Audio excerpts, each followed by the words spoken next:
korang tumpangan ni naik BMW 218 Grand Coupe. Generasi kedua.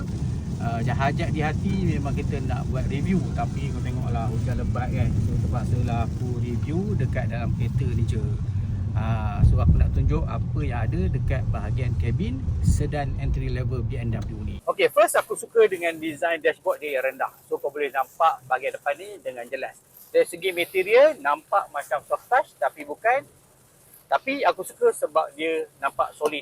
Okey, dari segi tepi ni dia ada kemasan aluminium lengkap dengan ambient light dekat sini dan dekat bahagian tengah ni lah. Dari segi skrin macam biasa BMW dah akan bagi kau satu panel ni dengan dua skrin. Okey, yang ini bersaiz 10.7 inci untuk infotainment yang kau boleh sambung dengan Apple CarPlay, Android Auto, dan untuk pemandu dia bagi 10.25 inci. Yang ni pun dia punya resolution bagus. So nampak jelas lah. Aku rasa dia punya konsol tengah ni agak rendah lah, nampak. Sama level dengan tempat duduk bahagian bawah ni. Ada roller untuk kau naik ataupun turunkan volume radio. Lepas tu ada butang untuk hazard light. Dan ini adalah tombol gear. Ini pula okey, my mode sini sebenarnya bila kau tekan, kau boleh pilih background. Contohnya kita dah pilih digital art ni kan.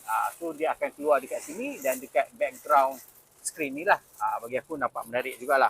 Ada satu wireless charger dekat sini dan ada dua USB-C, dua tempat letak minuman dan satu port 12 volt. Panel pintu dia guna beberapa material lah. Contohnya kat sini ada macam soft touch. Ini leather buatan. Dan apa yang aku suka ialah dia letak speaker dekat sini tau.